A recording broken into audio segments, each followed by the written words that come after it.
A lot of us are looking for ways to start our day feeling more joy and appreciation.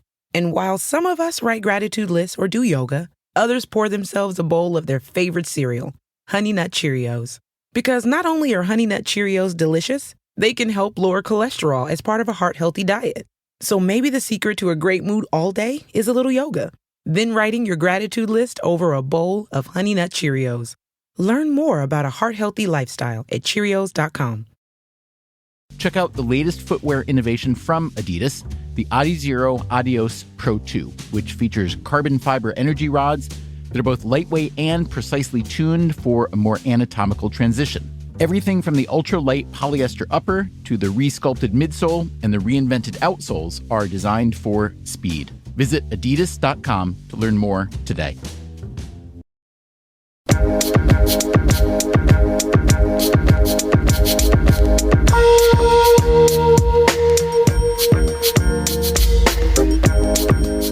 Hello, good evening. Welcome to Sports Talk with your host, Joanna Rosselli. I am joined tonight with my amazing host, Ed Cole. How are you? Happy Tuesday. Good evening, Joanna. Happy Tuesday. How are you? I am doing great. How are you? Awesome. Awesome as usual. Always excited to do Inside Sports Talk and talk some sports because everything ranges. As we know in sports, from week to week, from minute to minute, and second to second, there's always something new to talk about. So this is another jam-packed episode, so let's get into it. How about that? If I talk that fast, look at you switching all of that in. If I talk that fast for the entire hour, wow, I'll be tired. Please don't. I won't. Great to be back and talking some sports, bringing you some more stuff. Jam-packed show as always for an hour that will go by quickly, as we always know, in a blink of an eye. So we had a lot of action, Ed. We had the NFL draft happen over the weekend. Started on Thursday, Friday. What day was that? Thursday, Friday, and Saturday. Yes. I'm like, what day are we in? I know, I lost right? track. I know, right? Don't even ask me the time because I don't even know the time right now, pretty much at this moment. But yes, we had the NFL draft. We have the NBA playoffs. They're just around the corner. A few games left to play in the season. A lot of happening there as well, as you know, always. So we'll be getting into that, giving you a little bit of a rundown there, and getting into a little bit of MLB as well. There's been a lot of news breaking over the last few days and even last hours, with a lot of, things happening there. So I'm very, very excited. Me too. Let's go ahead and get it started. All right, let's get it started. How about we just go ahead and go right into the NBA, and we have I mentioned, NBA playoffs right around the corner. The tournament, the play-in tournament is also, that's what it's going to lead off with. Still a lot to be determined there.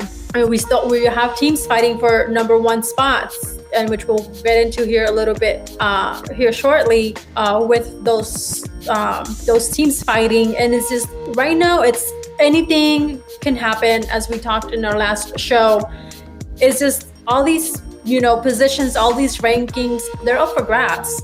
Yes, they are. You look at the 7, 8, 9, and 10 teams in each conference. You look at the Eastern Conference with the Celtics number 7, the Hornets number 8, Pacers 9, and the hard-charging Washington Wizards coming up at number 10 with what Russell Westbrook has done. He's been nothing but a triple-double machine. They're only 5 games under 500, Joanna. They're coming on strong. And you look out west, number 7, Portland.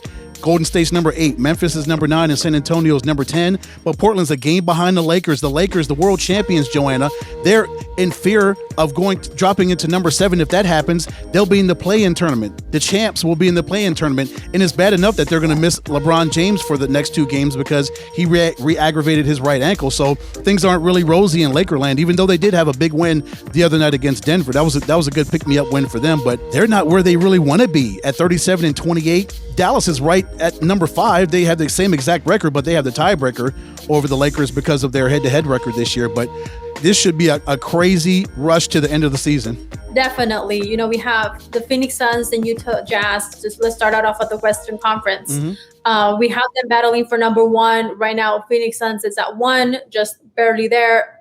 Utah Jazz just underneath them. The Suns right now are in a 5-game winning streak. They just have been nonstop. They have been wild. They are literally on fire. Chris Paul with his assist. We have Devin Booker, showing in everyone what type of player he is and actually being able to showcase who he is as a player. So, just to pretty much come back to what we've been talking about, last season and even over the last, several months, and actually seeing what the Suns are really made of, and actually making people not want to turn their heads the other way. They're actually, these Phoenix Suns are for real, as we've been talking about them. But we also have, we mentioned, we have Dallas, we have the Lakers that right now they're in, but anything can happen because they're right now just one game ahead of Portland, like you mentioned. So that can go any which way.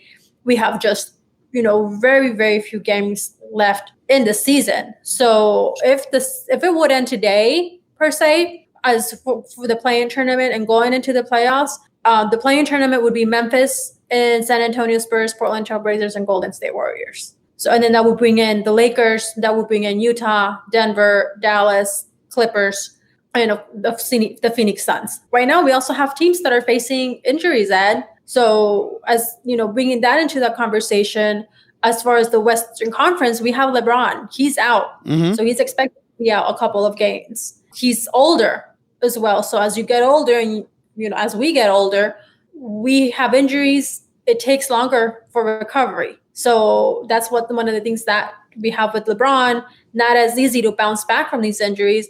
We have, last night's game was the Lakers played against the Nuggets. So that was a seesaw game. It was going back and forth, very close. And you saw that you got to see without LeBron, the Lakers, they do need him. So what happens with the Lakers not having LeBron in the next couple of games at least? It's just what happened in the time before when he hurt his ankle, when he was out those games up until he came back just recently before he reflared up his right ankle. Everybody has to come together and rally, and it's the next man up theory, just like it is in every sport. Every superstar or every athlete that goes down, if it's a major player like a LeBron James, it's on everybody else that's on the roster to step up and try to fill their role, play their part. Whether it's Anthony Davis with a huge block at the end of the game last night against the Denver Nuggets to seal a victory for the Lakers, a much needed, a desperation win that the Lakers needed. Otherwise, they're kind of spiraling out of control at only 9 games over 500. Not where the world champions would like to be, but it's up to Anthony Davis and Kyle Kuzma and Andre Drummond and KCP, Alex Caruso, every one of these guys that play for the Lakers to step up. Until LeBron, he's going to be out Thursday and Friday, so he's going to miss the next couple of games. But the Lakers just have to continue to rally and play basketball because they're in this situation, and there's no getting out of it. They have to play basketball and continue to win. Otherwise, they may fall into that 7th seed, and they're in that play-in tournament somewhere they don't want to be. Would you be surprised the Lakers not making it to the playoffs this year? Yes. It'd be very surprising if they didn't. If they fell into that 7 seed, and if they played whoever the 8 seed would be, whoever it turns out to be at the end of the season, and they lose and they don't make it, that would be supremely disappointing for the Lakers if that would happen. Clearly, they don't want that to happen, but if it does, then that'd be a disappointing way to defend their championship. Yeah, I wouldn't really be too surprised. I wouldn't take it as a shock because the Lakers have been having a season of which they have been struggling. So for me, it wouldn't come as a surprise. Probably for some, it would. We don't usually see back-to-back championship teams, make it in playoffs. Mm-hmm. Very rare do we see that. Golden State Warriors is one of those exceptions who has made that happen. Yeah, it's very hard to do. You're right. Mm-hmm. One of the things when listening to a sports show, I believe it was yesterday, one of the things is that, oh my gosh, I forgot where I was going to go with this, Ed. I wish I could help you. I wish I knew where you were going to go. Oh gosh, I don't know. I just went on a blank. I was like, I just don't know what to say right now. And it's just, I know what to say. At least we can talk about the Phoenix Suns. Let's talk about a team that's red hot. Can we talk about the Suns? Talk about the hometown team? Suns, sure. I'm sure that thought would come back. I was waiting for you to finish your sentence, and I totally faced. I think that's where you were going to go. You were going to go to the Phoenix Suns because they're blowing your mind as to how really well they're playing right now. 5 straight wins. They tied Utah the other night with a big 21 point win on Friday night here at Phoenix Suns Arena. They tied the Utah Jazz. Then they go to Oklahoma City on Sunday, get a victory. And then tonight they beat the Cleveland Cavaliers in overtime. Joanna scored the first 15 points of overtime. They came out in overtime and just blasted the Cleveland Cavaliers, outscored them 20-4 in overtime and got that victory. CP3 had 16 assists, and the reigning Western Conference Player of the Week, Devin Booker, had 31 points tonight against Cleveland. What a great victory against a really game Cavaliers team. That's a good quality victory.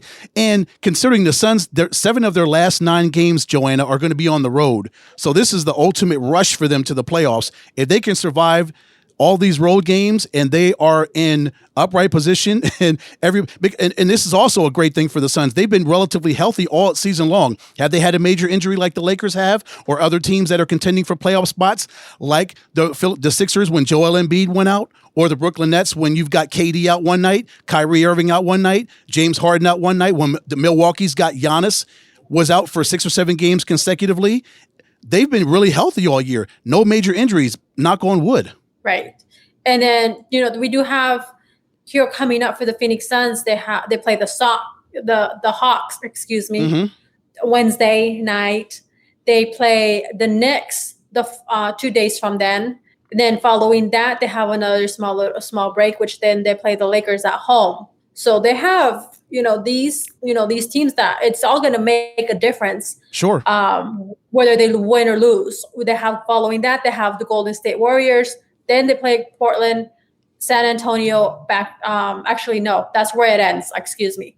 The last one would be against Portland Trailblazers on the 13th. So these are, dire games that they have to win, and it can go any which direction for any of these, pretty much any of these teams. And you know what all those teams have in common, Joanna? They're all playoff contending teams right now. So there are no cake teams for the Phoenix Suns to play for the rest of the season for 65 for the last 7 games of the season. Yeah, it's going to be a tough run for them, but man, they've won 5 straight. Just looking at their record, 22-9 on the road, Joe. You know how hard it is to win on the road in the NBA, but the Suns are 22-9. I believe that's the best road record road record of any team in the National Basketball Association, and that is going to lend well for them come playoff time because you're going to have to win on the road, clearly, to win a championship. You just can't win all your games at home and split on the road and expect to win a championship. You've got to go on the road and win tough playoff matchups, especially with fans are going to be let back in the building. So now the Suns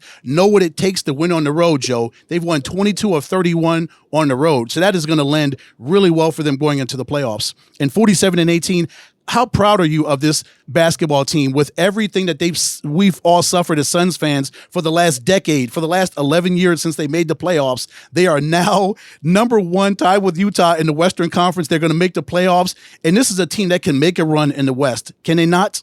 Yeah, definitely. They have everything, all those pieces that they had missing or they needed to put together. They finally have that, I think, in my opinion. Mm-hmm. But yes, they can make it far. Hopefully, knock on wood. They make it. To a place that we haven't seen them in many years. But yeah, they've won 7 of their last 10 games. Once again, 5-game winning streak. Right now, they're the team to beat, and hopefully they can continue this stretch throughout the following week through the end of the season. And they can go ahead and keep that number 1 spot because that is a team that you need to look out for and a team to beat. And it's not gonna, but it definitely is. Again, it's not gonna come easy to the Phoenix Suns of who they're facing over the next week because, like you said, they are all playoff contending teams. Yes, but I think that they clearly have the recipe for success that James Jones and Monty Williams and everyone in the front office for the Suns have brought this team. Again, for instance, tonight, scoring the first 15 points against the Cavaliers in Cleveland in overtime, their bench scores 34 points. Frank Kaminsky has 11. Dario Saric has 7. Cam Johnson, 7. Cam Payne, 6 points, 5 assists for him. Javon Carter chips in with 3 points. And then we talked about Booker with 31 points. Chris Paul with 23 points, 16 assists. DeAndre Ayton with 15 points and 5 blocks as that young man continues to grow and evolve right in front of our very eyes. Mikal Bridges, 22 solid points and 3 blocks, 3 steals. So again, we talk about this word contributions. Everybody is stepping up for the Suns right now, and that is why they've won 5 straight. That is why they're on pace to hopefully win at least 50 games. They're at 47-18. They keep rolling. A 50-win plus season. Playoff run, and hopefully a run to the NBA championship would be even sweeter, wouldn't it, Joe? Yes, definitely. I'm trying not to say those words because I know it's too early. Yeah, don't jinx it. Say that. So yes, don't jinx that. Don't jinx it. You know how I am with things like that. So yes.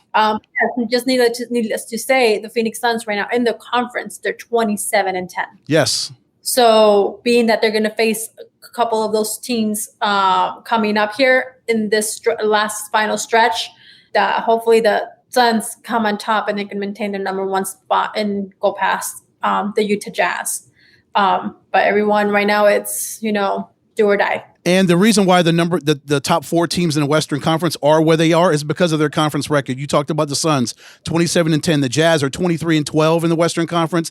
Denver 25-14, and the Clippers 26-13. So all 4 of those teams are taking care of business in a very tough Western Conference, and that's why those 4 teams have clinched playoff spots because of their outstanding record against Western Conference opponents. Yes, most definitely. Moving on to the Eastern Conference, in which we'll talk about one of these players here in a second because he's just ready to set history. But let's go ahead and just first kick it off in a little bit of a playoff talk with the Eastern Conference. We have the Philadelphia 76ers right now at number 1, and then just barely hanging on to that number 1 by 1.5 games. But anything can change because we have the Brooklyn Nets who are right now at number 2. Following that, we have the Bucks, the Knicks, the Hawks, Miami Heat. Like we mentioned, these are going to have very tough games coming up ahead in the following week. So we see that right now in the play-in tournament, we would have the Indiana Pacers, the Washington Wizards, Boston Celtics, and the Charlotte Hornets. Mm-hmm. So, and then already be in the playoffs. Clinching that would be the Sixers, the Knicks, the Hawks, the Bucks, Heat, and the Nets. So this is right now, like we see the Western Conference, how tight that is. It can still very much potential be, even just about as much for the Eastern Conference, especially those trying to get into that play-in tournament and clinch a final spot in the playoffs, because we have Miami Heat, and the Celtics going neck and neck on that as well. But we also have the Hawks right above the Heat, same 1 game right there. So, but we can't forget about giving props to the Philadelphia 76ers because they right now as well are in a 5-game winning streak. Mm-hmm. And in the conference, another team who is doing phenomenally is going 28-9,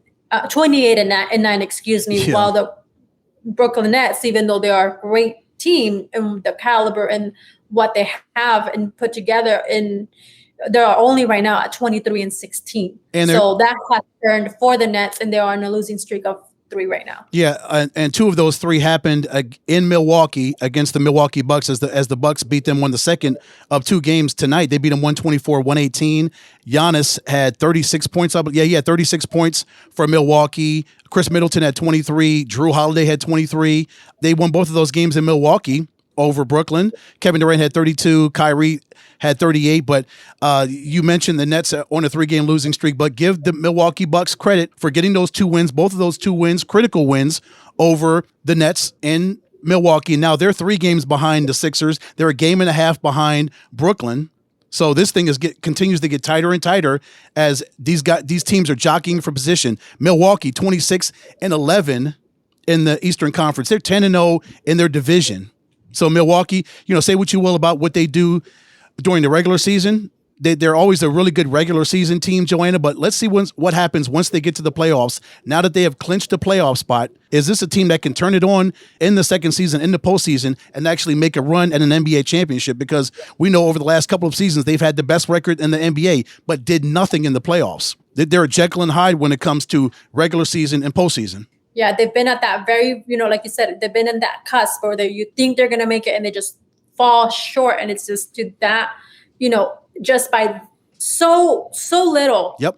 By just a small margin, and you think they're going to be your Cinderella team, and they just happen to just all come crumbling down. But they have here, just looking at what they have, looking ahead in their schedule, they have the Washington Wizards on Wednesday. They have the Houston Rockets.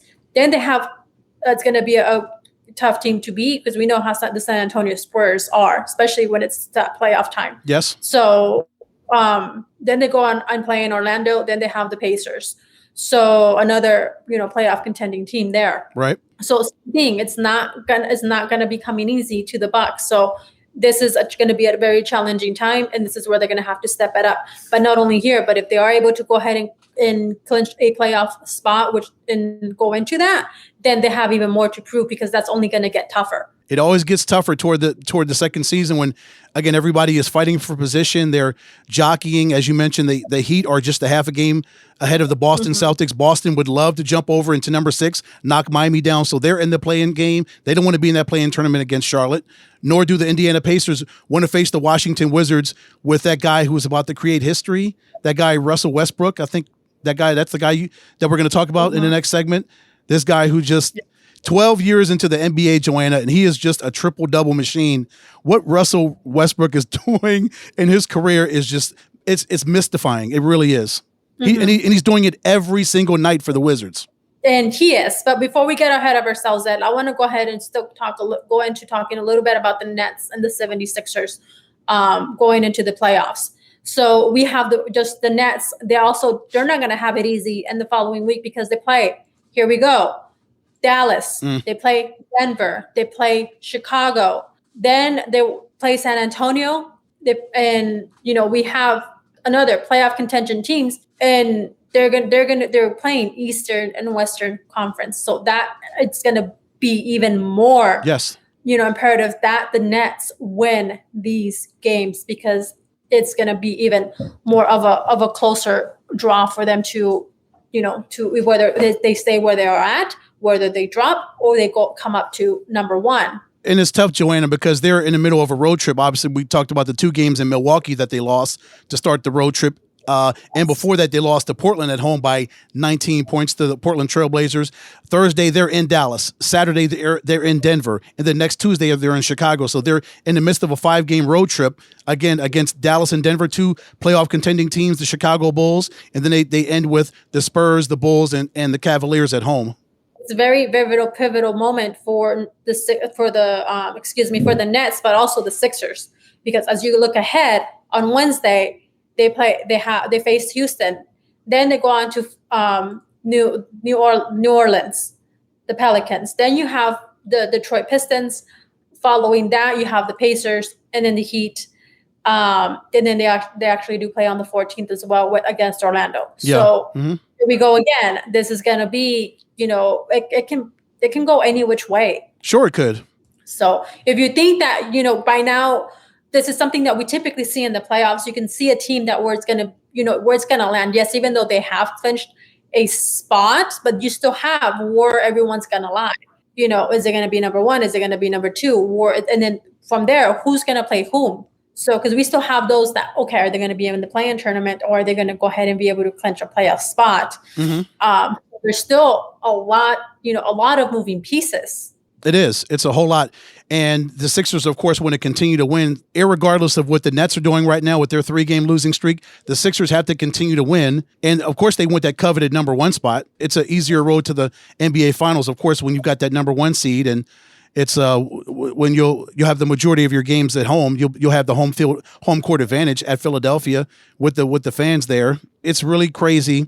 And to think that the Washington Wizards are rolling right now, and that was a team that was dead in the water at the beginning of the season, but now they're at the number 10 spot, and it looks like they're firmly entrenched there. They're 3 games ahead of the Toronto Raptors, and they had a great win the other night over Indiana. I believe they scored 154 points. We talked about that, just what they were able to do and how they were able to resurrect their season is just a master stroke of genius, just on their part to be where they are. No, definitely. And speaking of the Wizards, which I'll go ahead and bring it in now, is Russell Westbrook. It's been phenomenal. He's been averaging triple doubles, like, I don't know, for how many games. And right now at this moment, if he doesn't, probably don't have any triple doubles for the rest of the season, he will still be averaging, a good number for triple doubles. And he will still have triple doubles for the season. Yes. We'll be averaging them anyway. So this is something that probably hasn't been done. I don't know when was the last time this has been done. So I can tell you that Russell Westbrook has averaged triple doubles over his last about 400 games dating back to 2015. Like you said, he's just a triple double machine. There's only two players that in history that have ever had any such season, and which is Oscar Robertson and Wilt Chamberlain. Yep, Oscar, the man who he will assume. We assume he will pass that record. He's only 3 triple doubles away from breaking Oscar's record. So on this pace, you would think that he would break Oscar's record, which that was one of the records I would think that would never get broken, the assist record. But from the 2016 through 2019 seasons, his last 3 seasons in Oklahoma City, that's when he averaged a triple double for those last 3 years in Oklahoma City. And then he comes to Washington and picks up where he left off in Oklahoma City. That's unbelievable what Russell did. Oh, it's mind blowing what Russell was doing. Talking about it is just giving me, chills, giving me chicken skin, giving me, it's just very exciting. And it's something that you don't see a player in any league, whether that's the NBA, the NFL, or the MLB, where they can pretty much pick up where it is that they left off and continue having those numbers, from one team to a next, from one season to another. Yes. And this it speaks to, who he is. And just for April, he was, it marked the 10th time in Russell Westbrook's career that he averaged a triple double in a month of 10, minimum of 10 games. That's the most in any NBA history. Unbelievable. And last night against Indiana, he had 14 points, 21 rebounds, and 24 assists, Joe. That was his league-leading 30-second triple-double. Yeah, he is 3 short of Oscar's record. Just that stat line itself, 24 assists. He only took 8 shots, Joanna, because he was busy distributing the ball. That's why he only took 8 shots. He's busy trying to get the ball to all of his other players. He's being a facilitator right now because he knows that's what he needs to do, because he feels the Wizards are where they are right now, and they're really feeling themselves. They're feeling that they are on the verge of something special, that they believe that if they do play Indiana in the play-in tournament like they did last night, they can beat them and they can make the tournament. Definitely. So, and this is something to look out for. And as we see the Wizards playing through the next week and even through the playoffs, we have to watch out for Russell Westbrook, because he will be one of these nights, any given night, which could be, the following game, that he will be making history and be passing Oscar Robertson. Yes. So I can only imagine how excited our friend Kelsey, how excited she was talking to Wizards when we had her on just recently, and a team to not sleep on. Because this is definitely one of the teams where I didn't even expect to see them where they are at, much less seeing Russell Westbrook, accomplishing what he's about to accomplish this season. Definitely both, coming under the radar and surprising you. Yeah, me being from the DMV, like our sister Kelsey is, I was so disappointed when they started off the season 0-5. They were 2-8 to start the season. I'm just like, oh my goodness, is this the way the season is going to go for our hometown Wizards? And then they had 6 straight games after that postponed.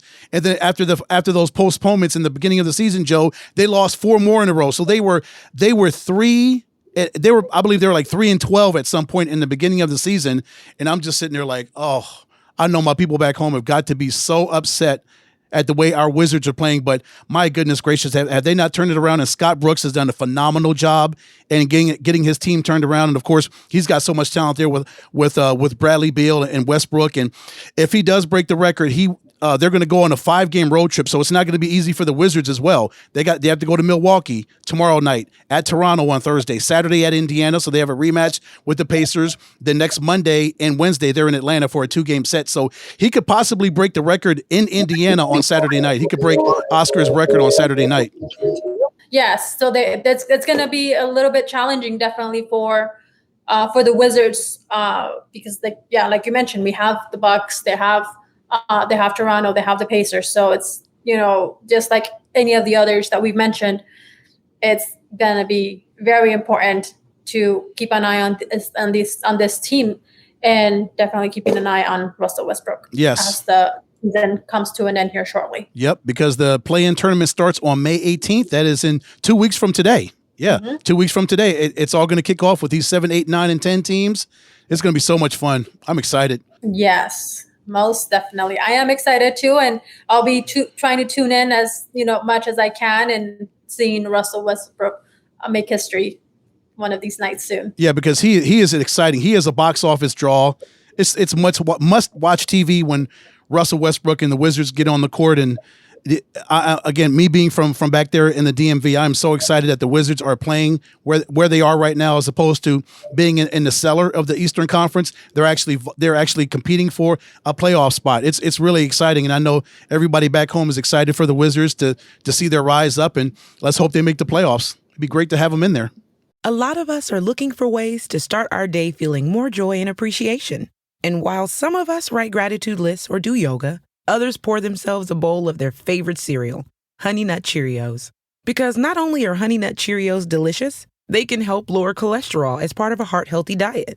So maybe the secret to a great mood all day is a little yoga, then writing your gratitude list over a bowl of Honey Nut Cheerios. Learn more about a heart-healthy lifestyle at Cheerios.com. What would you do with if you see the Wizards and the Suns going against each other, if that does happen to be a possibility? I don't think, as much as I love the Wizards, I don't think they have what it takes to go to the NBA Finals. They've got a lot of great teams ahead of them if they want to leapfrog and go to the NBA Finals. In a dream scenario, it would be great.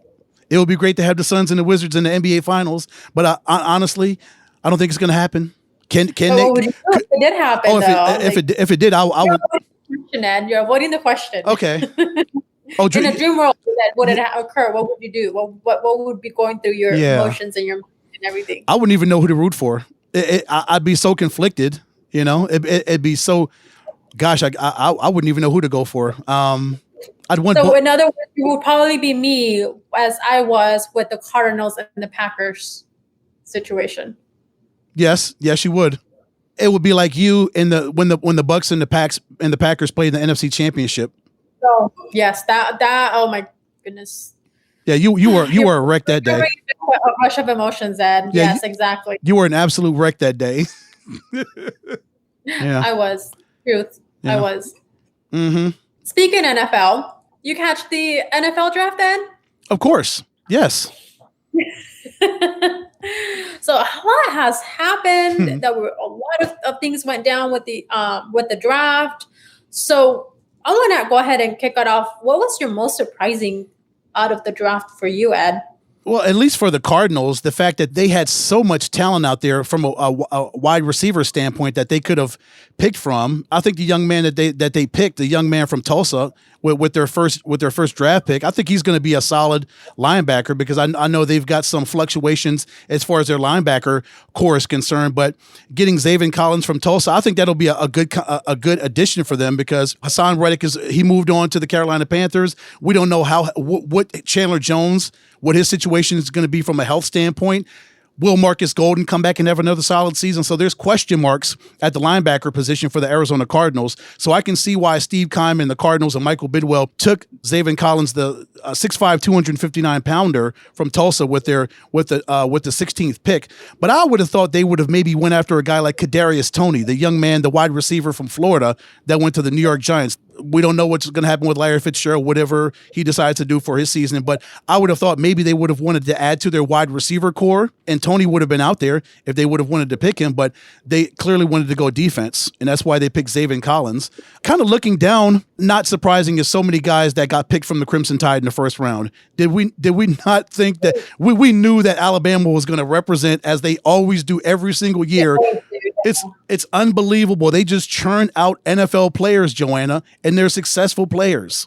Yeah, but do you perceive that to be anything less, especially who they have as their coach? No. Come on. Yeah.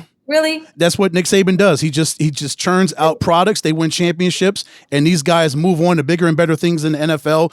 With the Steelers picking Najee Harris over Travis Etienne, did that kind of surprise you? Did you think that maybe the Steelers would have went over Etienne?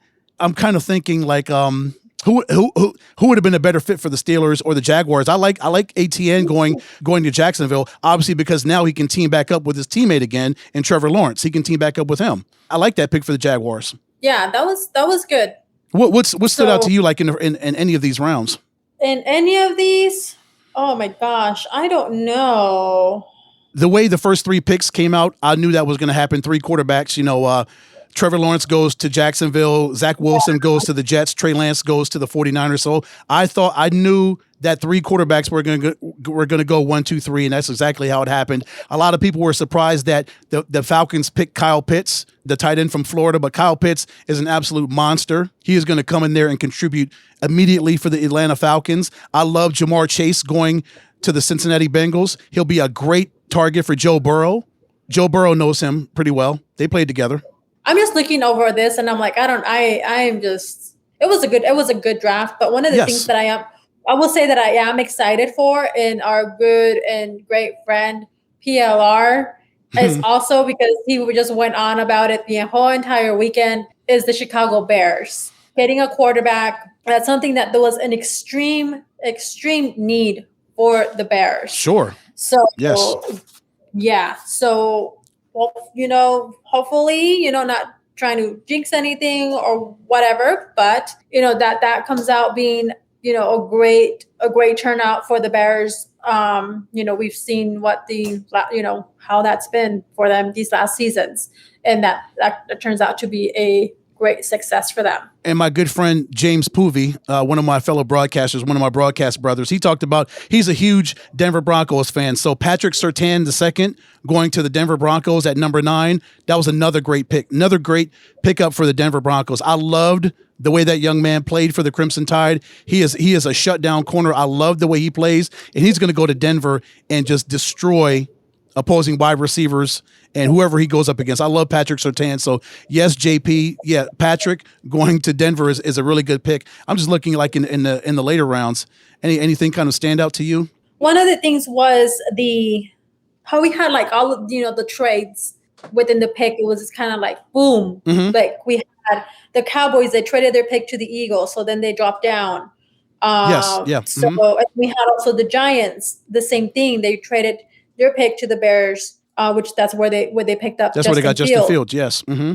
Those were kind of little, those were surprising to me to see because I wouldn't think that the Giants would go ahead and trade their pick to the Bears, to be honest, or even the Cowboys trading their pick to the Eagles. So those for me were surprises because I was like, what? Yeah. Like, why would you want to do that? Because the Eagles wanted to get Devontae Smith. They wanted to get the Heisman Trophy winner.